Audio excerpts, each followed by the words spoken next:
আমরা প্রথম দিনে বলছি ডক্টর ইউনূস নির্বাচন দিবে না, দেওয়ার কোনো দায় দায়িত্ব তার নাই, সে নির্বাচন দিতে আসে নাই। আগামীতে একটি গৃহযুদ্ধ ছাড়া এর কোনো বিকল্প নাই, এবং এই গৃহযুদ্ধ মনে হয় ইনশাল্লাহ ডিসেম্বরে শুরু হয়ে যাবে। 5ই আগস্টের পরেই দেখবেন আপনার পরিবর্তন অনেক হয়ে গেছে। 5ই আগস্টের পরে দেখবেন যে আওয়ামী লীগ বিভিন্ন জায়গা থেকে আজান দিবে।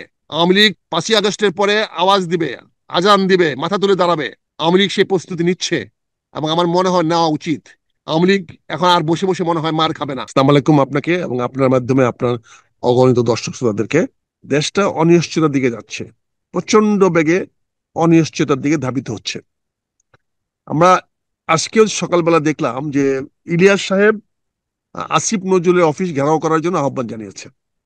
কারণ এখানে শিক্ষা বোর্ডের কমিটিতে আলেম সমাজকে রাখা হয় নাই, এনসিপি কাউকে রাখা হয় না, এই জন্য তাকে ঘেরাও করতে বলা হয়েছে আসিফ নজরুল অফিসকে।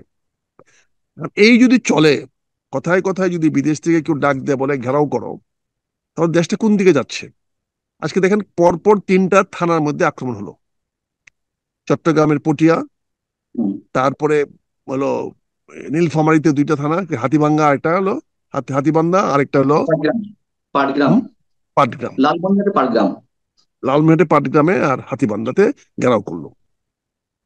আপনি, আমরা আগে থেকে বলে আসছি আমরা পুলিশ চাই। আমরা পুলিশ চাই যে পুলিশ তদন্ত করবে, এবং তদন্ত করে অপরাধীকে শনাক্ত করবে, এবং তারে আইনের কাছে সোপর্দ করবে। কিন্তু আমরা দেখেছি অতীতে পুলিশকে আমরা ব্যবহার করছি শাসনের অস্ত্র হিসাবে। পুলিশকে তথাকথিত দায়িত্ব দেওয়ার চেষ্টা করছি আইন শৃঙ্খলা রক্ষা করা। আইন শৃঙ্খলা রক্ষা করা তো অস্ত্র দিয়ে হয় না, আইন শৃঙ্খলা রক্ষা হয় আইন এবং তার প্রয়োগ দিয়ে। বিদেশ থেকে মব ক্রিয়েট করা, মবে উৎসাহ দেওয়া, যাদের কারণে এখন সরকার বিব্রত অবস্থা আছে, আবার সরকার তো তাদের পরামর্শগুলোই গ্রহণ করছে। সমস্যাটি কোথায়? তারা কি চায়, সরকার কি চায়?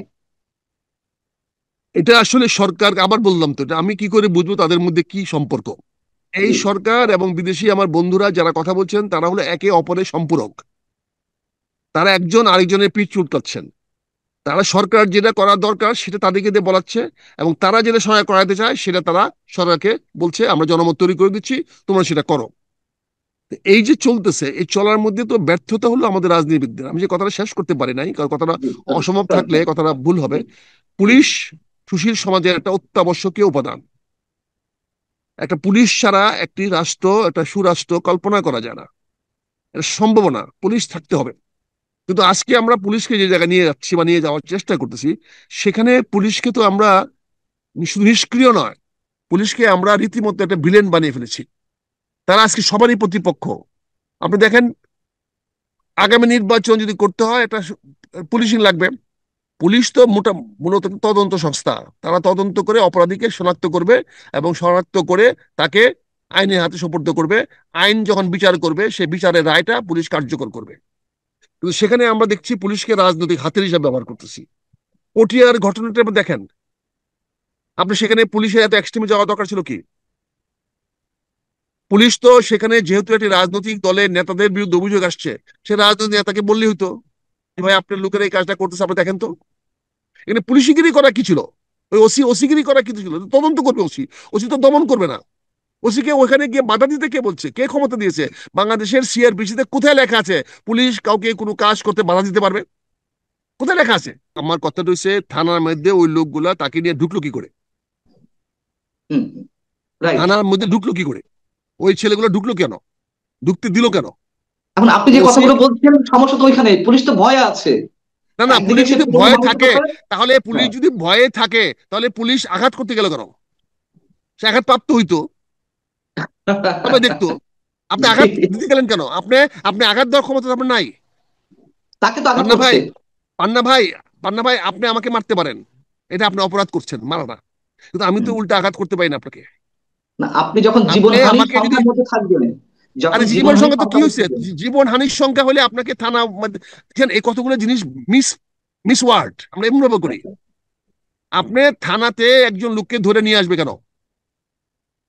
থানা ঢুকবে কেন সেটা? আর সেই প্রশ্রয় সরকার দিচ্ছে, রাষ্ট্র দিচ্ছে। তাহলে সে রাষ্ট্রকে প্রশ্ন করেন। আমি সেই কথাই বললাম যে পুলিশকে তো আপনি ক্ষমতার বাইরে ব্যবহার করতেছেন কেন? থানাকে আপনি কেন অ্যারেস্ট করার মতো শব্দটা থানায় ব্যবহার কেন করেন? থানাকে অ্যারেস্ট করার ক্ষমতা সিআরপিসিতে কোথায় দেওয়া হয়েছে? কেন মানুষের মধ্যে প্রত্যাশা? কেন সরকার বলে ওকে গ্রেফতার করেন? কেন তদন্ত ছাড়া গ্রেফতার কেমনে করবেন? গ্রেফতার করতে হলে আদালতের নির্দেশ লাগবে। বাংলাদেশে কাউকে বিনা বিচারে আটক রাখার কোনো বিধান নাই। এখন তো বলবেন সংবিধান মানেন, কিছু মানেন না। সংবিধানের শপথ নেন, আবার শপথ নেন না। আমার আলী রিয়াজ বলেন আমরা সংবিধান ভঙ্গ করে এখানে আসছি, প্রকাশ্যে বলে বেড়ান।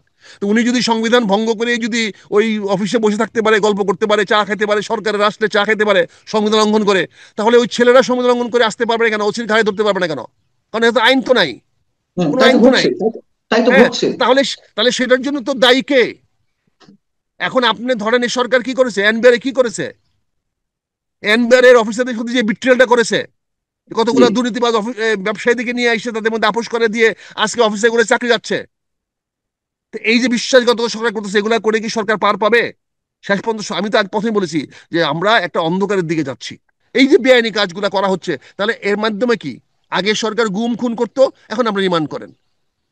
আগে সরকার ওই মানুষকে গুম করে মেরে ফেলতো, খুন করে ফেলতো, এখন আপনি মব জাস্টিস করতেছেন।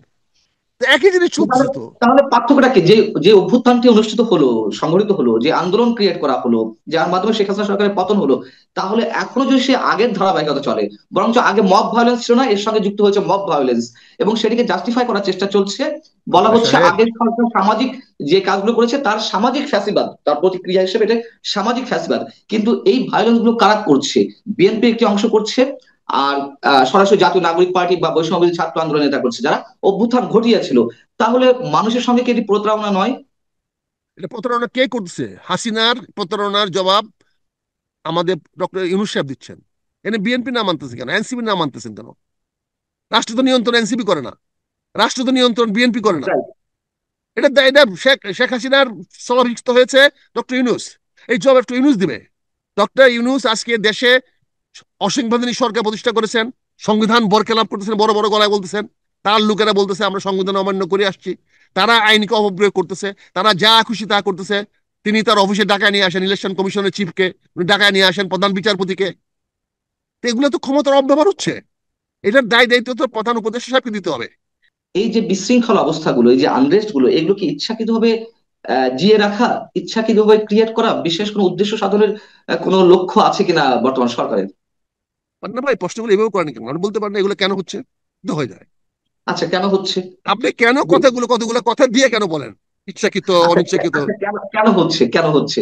জি, সে হ্যাঁ, প্রশ্ন ওইটা উত্তর চাই। প্রশ্ন করে আমি উত্তর দিচ্ছি। জি। এটা কেন হচ্ছে, একমাত্র কারণ হলো একটি অবৈধ সরকার দেশে পরিচালনা করতেছে।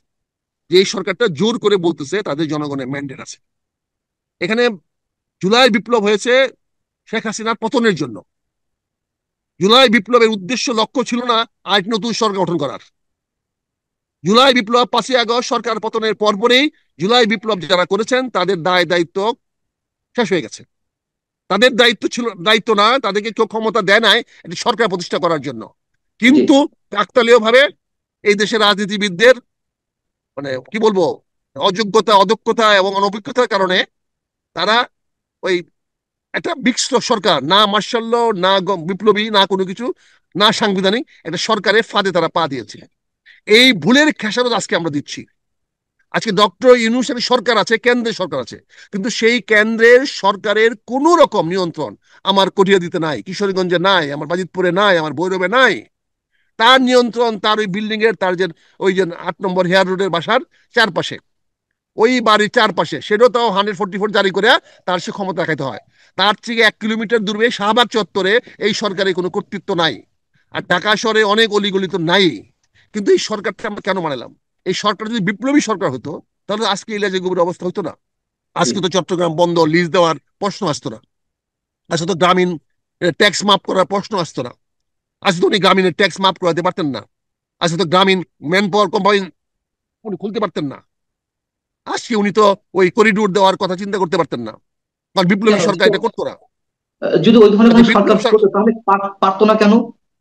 সেই কারণ সুযোগ এই সরকার ছিল তো না? কোনো বৈধতা নাই। এই সরকার কি সরকার? এই সরকার সংবিধানের অধীনে শপথ গ্রহণ করেছে রাষ্ট্রপতির কাছে। এখন এই যেমন সরকার তো, সব ধরনের সুযোগ সুবিধা ডক্টর মোহাম্মদ ইউনূস সাহেব নিচ্ছেন, কিংবা বিদেশি এজেন্ডা বাস্তবায়নের চেষ্টা করছেন, তো ওই ধরনের সরকার হলেও কি এগুলো ঘটতো না? অবশ্যই ওরা করতো না। বিপ্লবী সরকার কি করে করতো এগুলো বলেন? বিপ্লবী সরকারের গ্রামীণ ফোনের কি ইন্টারেস্ট থাকতো তার? বিপ্লবী সরকারের সঙ্গে আমেরিকার সেই ওই কি বলে বন্দর নিয়ে তার তার কি কন্ট্যাক্ট থাকতো? বিপ্লবী সরকারের তো এজেন্ডা থাকতো অন্যরকম। আমি সমস্যা কোথায় আমি ছিল? একটা স্পেসিফিক কোশ্চেনে আসি। আমি যেমন ডাক্তার শফিকুর রহমান জামাতের আমি তিনি বলেছেন এই অবস্থায় যে এখন আবার কিসের নির্বাচন, আপনি কি এটা কোনো ব্যাখ্যা দিবেন? মানে আমি তো এই উনি ধরনের প্রশ্ন বলে করতে পারছি না, যে করলে আবার বলবেন যে এই ধরনের প্রশ্ন না না, কেন উনি তো করছেন। উনি তো সঠিক প্রশ্নের উত্তর দিয়েছেন। হুম। উনি তো যেখানে যেই থানা তার নিজেকে রক্ষা করতে পারে না, সেই থানা নির্বাচন কেন্দ্র কিভাবে রক্ষা করবে? কিন্তু এই কাজে তো এখানে জায়গাগুলো ভোট থেকে ভোট এই এই ভোট জায়গাগুলো হওয়ার থেকে কোনো সুযোগ নাই। না, এরকম একটা সিচুয়েশন তৈরি করা হবে, এই ধরনের একটি প্রশ্ন রাইজ করা হবে, অনেকে অনেক আগে থেকে বলে আসছিলেন যে এই আনরেস্ট গুলো আমি অন্যদের মন্তব্য করছি, আমি আপনি উত্তর দিবেন কিনা এটি না না, একেবারে বলে আপনার প্রশ্ন বিষয়। করার উত্তর, হ্যাঁ। জি, যে এই ধরনের একটা পরিস্থিতি তৈরি করা হবে যাতে এই প্রশ্নগুলো অ্যারাইজ করা যায় যে এখন আবার কিসের নির্বাচন, ঠিক সেই প্রশ্নটা যেহেতু আগে যদি এই আলোচনাগুলো না উঠতো তাহলে আমরা ওই প্রশ্নটা তুলতাম না। যেহেতু অনেক আগে থেকে অনেকে এই কথা বলে আসছেন যে একটা প্রচন্ড আনরেস্ট সিচুয়েশন বাংলাদেশে তৈরি করা হবে ক্রমাগত ভাবে, যার মধ্য থেকে নির্বাচন পেছনে একটা টেন্ডেন্সি থাকে এবং এই প্রশ্নগুলো সামনে আনা যায়। সেই প্রশ্নটি কি জামাতে ইসলামের আমির করেছেন? এখন অনেকের প্রশ্ন, আমি অন্যদের কথা আপনার সামনে রিপ্রেজেন্ট করছি। আপনি কি? যদি ভাবার এটা তো এটার জন্য তো আর ওই কি বলে ওই কার্ল মার্ক্সের থিওরি পড়তে হবে না। জি। এটা তো খুব সহজ সরল কথা। আপনি কি মনে করেন আজকে বাংলাদেশের যদি একটা সুষ্ঠু অবাধ সুন্দর নির্বাচন হয়, জামাত সরকার গঠন করতে পারবে? প্রশ্ন কেন? অথচ আজকে জামাতের প্রায় 70% ডিসি জামাতের লোক, বাংলাদেশ ব্যাংকের লোক জামাতের, বিভিন্ন ব্যাংকে বিভিন্ন প্রতিষ্ঠানে জামাতের লোক, জি। ঢাকা বোর্ডে জামাতের লোক, ইউনিভার্সিটি জামাতের লোক, অনেক জায়গায় জামাতের লোক। আপনি কি মনে করেন আগামী নির্বাচন যদি হয়, যেভাবে নির্বাচন হয়, প্রতিনিধি নির্বাচন হোক আর ডাইরেক্ট নির্বাচন হোক, সেখানে জামাত হয়তো একটা বড় বিরোধী হতে পারে। তো বড় বিরোধী হতে পারলে কি ঢাকা ইউনিভার্সিটির ভিসি কি জামাতের লোক হতে পারবে? ওখানে ডিসি হিসাব তো কি করো। ডিসি কি ডিসি কি 10% 20% ডিসি কি তার হতে পারবে? এসপি তার হতে পারবে? পুলিশ অফিস হতে পারবে? ঢাকার মেট্রোপলিটন কমিশনার কি যে হতে পারবে? ওখানে কি ওই পুলিশের আইজিপি কি হতে পারবে? কাজে জামাত তো ভালো অবস্থায় আছে, নির্বাচন দরকার নাই। তারা বিভিন্ন ভাবে টাল বাহানা করে নির্বাচনে পিছিয়ে নিয়ে যাবে। এখন যে প্রোটোকল যারা পাচ্ছে জামাতের নেতারা, এটা কি সরকারের মন্ত্রীর চেয়ে কম পাচ্ছে? কম সুযোগ সুবিধা পাচ্ছে? তাদের টিএডি হতে পারছে না, টিএডি দরকার নাই, তাদের এনাফ ফান্ড আছে। কিন্তু এখানে তারা সবাই ঐক্যবদ্ধ বিএনপি কে ঠেকাও, বিএনপি কে ঠেকানোর জন্য তারা রাজনীতি করছে। এবং ডক্টর ইউনূস নির্বাচন দিবে না, এটা আমরা প্রথম থেকেই বলে আসতেছি। কিন্তু আপনারাই বিভিন্ন বলে বলে এই পর্যন্ত আসছেন নির্বাচন হবে, আজও কাইলো হবে। আমরা প্রথম দিনে বলছি ডক্টর ইউনূস নির্বাচন দিবে না, দেওয়ার কোনো দায় দায়িত্ব তার নাই, সে নির্বাচন দিতে আসে নাই, সে আমি তার এজেন্ডা নিয়ে আসছে। কয়েকটি প্রশ্ন করবো। জি, আমি সরি, আমি আপনাকে থামিয়ে দিচ্ছি, সময় একেবারে কম আমাদের, ফিক্স টাইমের মধ্যে শেষ করব। একেবারে স্পেসিফিক কোশ্চেন, যদি না দেয় তার পরবর্তী বাংলাদেশের চেহারাটা কি, একটু যদি সংক্ষেপে বলেন। তো যদি দেবে না না এটা দেয় অনেকে বলছে। তাহলে, যদি না জি। দেয়, আমি প্রথমেই বলেছি আপনাকে বাংলাদেশ একটা অন্ধকারের দিকে যাচ্ছে, এখান থেকে আমাদের পরিত্রাণের দিকে যাবে। এখন যদি না দেয় তাহলে আগামীতে একটি গৃহযুদ্ধ ছাড়া এর কোনো বিকল্প নাই। আগামীতে বিপ্লব হবে না, আগামীতে হবে গৃহযুদ্ধ। এবং এই গৃহযুদ্ধ মনে হয় ইনশাল্লাহ ডিসেম্বরে শুরু হয়ে যাবে। 5ই আগস্টের পরেই দেখবেন আপনি পরিবর্তন অনেক হয়ে গেছে। 5ই আগস্টের পরে দেখবেন যে আওয়ামী লীগ বিভিন্ন জায়গা থেকে আজান দিবে। আওয়ামী লীগ 5ই আগস্টের পরে আওয়াজ দিবে, আজান দিবে, মাথা তুলে দাঁড়াবে। আওয়ামী লীগ সে প্রস্তুতি নিচ্ছে এবং আমার মনে হয় নেওয়া উচিত। আওয়ামী লীগ এখন আর বসে বসে মনে হয় মার খাবে না, আওয়ামী লীগ মনে কেন হয় তৈরি কেন হচ্ছে। নেওয়া উচিত? কেন প্রস্তুতি নেওয়া উচিত? এই জন্য নেওয়া উচিত যে তারা আওয়ামী লীগকে পতন করতে গিয়ে তারা মুক্তিযুদ্ধকে ধ্বংস করার চেষ্টা করতেছে। এখন এক্স্যাক্টলি। আমি আওয়ামী লীগকে মুক্তিযুদ্ধের সমর্থক করে তুলে ধরা হচ্ছে। আওয়ামী লীগ মানে মুক্তিযুদ্ধ, মুক্তিযুদ্ধ মানে আওয়ামী লীগ। কাজে মুক্তিযুদ্ধ রক্ষা করার জন্যই আওয়ামী লীগকে আবার ফিরে আসতে হবে। এবং ফিরে আসার মতো শক্তি তার আছে। তার পিছনে আমেরিকা আছে, তার পিছনে ভারত আছে, তার পিছনে পশ্চিমা বিশ্ব আছে। যদি কেন তারা দেখে, আমেরিকা নাকি ডক্টর ইউনূসের সরকারের পক্ষে, কেন বর্তমান থাকবে? সরকারের সরকারের সে পক্ষে? হলো বাইডেনের লোক, কেন থাকবে? কোন কারণে থাকবে? সে হলো সে হলো ডেমোক্রেটদের লোক, ডিপ সে স্টেটে হলো খেলা তো ডেমোক্রেট চলছে। লোক। হ্যাঁ, ডিপ স্টেটে খেলা তো ডিপ চলছে। স্টেটে কি আছে এখানে? তো এখানে যদি তার পক্ষে থাকতো তাহলে কি তার ফরেন মিনিস্টার ফোন করে ধমকাইতো? বলেন। ফরেন ধমকেছে কিনা আমরা তো জানি না, আমরা তো অনুমান আমি তো করতে জানি, পারি। আমি তো জানি ধমকাইছে, আমি তো জানি ধমকাইছে, আচ্ছা। অস্বীকার করো কোনো ধমকায় নাই। ওনাকে আপনার কাছে অকথ্য তথ্য, ভাষায় গালাগালি করছে।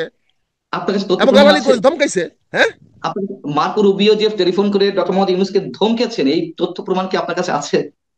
নাই যে তা কি ওনাকে ধমকায় নাই এরকম কোনো তথ্য প্রমাণ আছে? না, ওনাকে যে সেটা নিয়ে ধমকায় তর্ক, নাই, তাহলে এরকম কোনো সেটা তথ্য নিয়ে- প্রমাণ আছে? না, ঠিক আছে, এরকম আপনারটাও কোনো ঠিক তথ্য হতে প্রমাণ পারে, আছে? এটা তাহলে নিয়ে তর্ক চলতে তাহলে পারে। ধমকায় নাই আমার রাষ্ট্র, সরকার প্রধান কেন একটা পররাষ্ট্রমন্ত্রী টেলিফোন ধরবেন? কেন ধরবেন? এক্স্যাক্টলি, টেলিফোন করে এইটা যদি এটা গালাগালি করেন এটা নাই, তাহলে তুমি ওই ও বন্ধু টেলিফোন করে যদি গালাগালি করেন নাই, তাহলে এর প্রমাণ কি? আপনি ধরলেন কেন তার টেলিফোন? আপনি তার টেলিফোন উঠালেন কেন? যদি ব্যক্তিগত হয়ে থাকে তাহলে আমাদের জানালেন কেন? রাইট। আর যদি সরকারি আমি হয়ে থাকে তাহলে আপনি কি কথা হয়েছে আপনি জানাচ্ছেন না কেন আমাদেরকে? কেন জানাচ্ছেন না? জানাচ্ছেন না এই জন্য আপনাকে অপমানজনক কথা বলেছে, আপনাকে ইনসাল্ট করেছে, আপনাকে যেটাকে আমরা বাংলায় ভাষায় বলে অকথ্য ভাষায় গালাগাল করেছে, এই জন্য আপনি আমাদেরকে জানাচ্ছেন না। এটাই তো তথ্য প্রমাণ। এর বিকল্পটা আপনি বলেন। আমি তো বলছি, আমি তো প্রকাশ করলাম যে এর ছাড়া কি, আমি তো আপনার তথ্য প্রমাণ দিলাম, কিন্তু যাক, উনি কিছু বলে আমার নাই। আমরা 3 মিনিটের মধ্যে শেষ করব, ছোট করে আপনার কাছে একটু আনসারটি পেতে চাই। আপনি যে সবচেয়ে স্পর্শকাতর বিষয়টি কথা বললেন আমাদের অস্তিত্বের জায়গা থেকে, যে এই সরকার মুক্তিযুদ্ধকে বিতর্কিত করতে চাইছে, ইতিহাস দান করে দিতে চাইছে, এবং আবারও সরকারের তথ্য এবং সম্প্রচার উপদেষ্টা শুক্রবার তার ফেসবুকে একটি দীর্ঘ স্ট্যাটাস দিয়েছেন। এই আন্দোলনের উদ্দেশ্য সম্পর্কে তিনি ক্লিয়ার করেছেন, এবং আবারও এই আন্দোলনকে, 24 আন্দোলনকে তিনি 71-এর সঙ্গে মেলানোর ধৃষ্টতা দেখিয়েছেন। আমার প্রশ্ন হচ্ছে, 71-এ তো আমরা স্বাধীন একটা ভূখণ্ড পেয়েছি, তারা ম্যাটিকুলাস ডিজাইন তো ছিল না, স্বতঃস্ফূর্ত মানুষের অংশগ্রহণ ছিল 71-এ প্রতিটি ধাপে, 66, 69, 70। তিনি এখানে বলছেন যে সেটা নাকি ম্যাটিকুলাস ডিজাইন ছিল, এবং সেটির সাথে 24-এ গণ অভ্যুত্থানকে বা আন্দোলনকে আবারও মেলাতে চাইছেন আমি একজন। মাহফুজ আলমের কথাগুলো শুনি নাই, বকে শুনি নাই, তো আপনার বিশ্লেষণে যেটা পাইলাম সেখানে সে 71কে রেফারেন্স দিয়েছে। 71 তো অস্বীকার করে নাই, ডক্টর ইউনূসের মতো তো বাটন রিসেট করে 24-এর নাই। সাথে কথা কথা সে মিলাচ্ছে। বলছে 71টি একটি মেটিকুলাস ভাবে তৈরি হয়েছে। একইভাবে মেটিকুলাসলি এসে 24-এ আন্দোলন তারা করেছে। 24-এ 5ই আগস্টের পরে তাদের মেটিকুলাস প্রোগ্রাম কি সেটা আমরা জানতে চাই। আমরা দেখেছি বঙ্গবন্ধু শেখ মুজিবুর রহমানের বা পাকিস্তান থেকে প্রত্যাবর্তন করার পরে ওনার আর কোনো মেটিকুলাস প্রোগ্রাম ছিল না। উনি তখন মৌলানা ভাসানীর সঙ্গেও ছিলেন না, শহীদুল আলম খানের সঙ্গেও ছিলেন না, আলাদা হয়ে গেছেন। তার পরবর্তীতে ওনার যে মেটিকুলাস প্রোগ্রাম, সেই মেটিকুলাস প্রোগ্রাম জনগণ মানে নাই, ওনার বাকশাল মানে নাই, ওনার অনেক কর্মসূচিকে মানে নাই, যার ফলে ওনার করুণ পরিণত হয়েছে। আজকে যদি মাহফুজ আলমরা যদি একটা মেটিকুলাস প্রোগ্রাম করে হাসিনাকে পতন করায় থাকে, আমি তার জন্য তাকে পূর্ণ অভিনন্দন জানাই, তারা সফল না, ঠিক হয়েছে। আছে, আমার কথা হচ্ছে এটা তো একটা সরকারের পতন, আর ওটা একটা স্বাধীন ভূখণ্ডের জন্য যদি আপনার ম্যাটিকুলাস ডিজাইন থেকেও থাকে, আপনারা সেটা একটা স্বাধীন ভূখণ্ড না না উপহার দেওয়ার জন্য সেটা, ব্যবহার দিয়েছেন। না না সেটা তো মেটিকুলাস প্রোগ্রাম করে করেছে, সে সফল হয়েছে, সে তো অস্বীকার কিন্তু করে নাই। ওটার মাহফুজ তো সঙ্গে অস্বীকার কেমন? করে নাই, মাহফুজ বলছে মেটিকুলাস প্রোগ্রাম করে যদি একটা রাষ্ট্রকে পরিবর্তন করা যায়। জি। আমরা তো লর্ড কেলেঙ্গে পাকিস্তান করেছিলাম, পাকিস্তান তো আমাদের রাষ্ট্র ছিল, হুম, আমরা হুম। সেখান থেকে মেটিকুলাস প্রোগ্রাম করে যদি আমরা পাকিস্তান থেকে বেরিয়ে আসতে পারি, যদি আসি, সে বলছে হচ্ছে এটা। এখন আমরা যদি শেখ হাসিনাকে পতনের জন্য যদি কেউ ছল চাতুরি করে থাকে, কুটো কৌশল করে থাকে, আগেরটা হয়েছে কিনা সেটা অন্য প্রশ্ন, কিন্তু সে যদি করে থাকে তাহলে শেখ হাসিনার পতনটাকে তো আমি বৈধই বলছি, তারা সঠিক কাজ আমার করেছে। কোনো আপত্তি নেই, এক্ষেত্রে আমার কোনো আপত্তি নেই। আমার কথা হচ্ছে যে এই ম্যাট্রিক্স ডিজাইনের উদাহরণটা তো অন্যভাবে দেওয়া যেতে পারতো, 90-এর গণঅভ্যুত্থানের সাথে দেওয়া যেতে পারতো, বা অন্য কোনো আন্দোলন। কেন কথায় কথায় 71-কে আনা? কেন কথায় কথায় সবসময় রিপ্লেস করা 24-কে 71-এর এই জায়গায়? কথাটা তো এই কথাটা তো আপনি আজকে বলে লাভ নাই। আমরা তো জুলাই মাসেই বলেছিলাম, মুক্তিযুদ্ধ থেকে আহ্বান জানিয়েছিলাম গত জুলাই মাসে, 2024 সনের জুলাই মাসে আমার বক্তব্য আছে, দেখেন জানিয়েছিলাম মুক্তিযোদ্ধারা সজাগ হন, রুখে দাঁড়ান, আপনাদের বিরুদ্ধে ষড়যন্ত্র হচ্ছে, সমস্ত রাজাকাররা ঐক্যবদ্ধ হচ্ছে, এই আন্দোলনের পুরোধা সবাই স্বাধীনতা বিরোধী, আপনারা সাবধান হন। আপনারা কেউ সাবধান হন নাই, আমার দলকেও বলেছে সাবধান হন, হন নাই। আজকে তারা আসছে, এটা জি। এই দেশের জনগণ সজাগ বলে 1 বছরের মধ্যে তারা ইস্ট পাকিস্তান বানাতে পারে নাই, পাকিস্তান বানাতে পারে নাই, 1 বছর চলে গেছে, কিন্তু তারা এখনো সেই চেষ্টা করে যাচ্ছে। ইনশাল্লাহ তারা সফল হতে পারবে না। এই অনেক বাংলাদেশ ধন্যবাদ, অনেক বাংলাদেশ ধন্যবাদ। থাকবে। এবং আমার দেশমাতা খালেদা জিয়া 1লা জুলাইয়ের যে আহ্বানটা জানিয়েছেন, 3টা পয়েন্ট খেয়াল করে দেখেন। উনি একটু ছোট্ট বলেছেন আমরা স্পষ্ট, শেষ করবো। হ্যাঁ জি। স্পষ্ট বলেছেন, জুলাই বিপ্লবের আমাদের সামনে নতুন বাংলাদেশ করার সুযোগ সৃষ্টি হয়েছে। সে জি। নতুন বাংলাদেশ গড়া, উনি বাংলাদেশই করে নাই, বাংলাদেশটাকে নতুন করে গড়তে পারেন আপনি অবভিয়াসলি, করার। অবভিয়াসলি। তারপরে তিনি বলেছেন আমার দেশের সার্বভৌমত্বকে রক্ষা করার জন্য আমাদের ঐক্যবদ্ধ হতে হবে। জি। কোন দেশের পররাষ্ট্রমন্ত্রী আমার সরকার প্রধানের সঙ্গে কথা বলা আমার সার্বভৌমত্বের লক্ষণ, এটা উনি স্পষ্ট করেছেন। আরেকটি উনি কথা বলেছেন, এই 24-এর এই যুদ্ধে, এই বিপ্লবে যারা আহত এবং নিহত হয়েছেন তাদের পূর্ণ বাসন এবং তাদের কম্পেনসেশন, তাদের ক্ষতিপূরণ দেওয়ার ব্যবস্থা দেওয়া নিতে হবে। বলেছেন এবং তিনি করবেন। কাজে ওনার নির্দেশনা সুস্পষ্ট।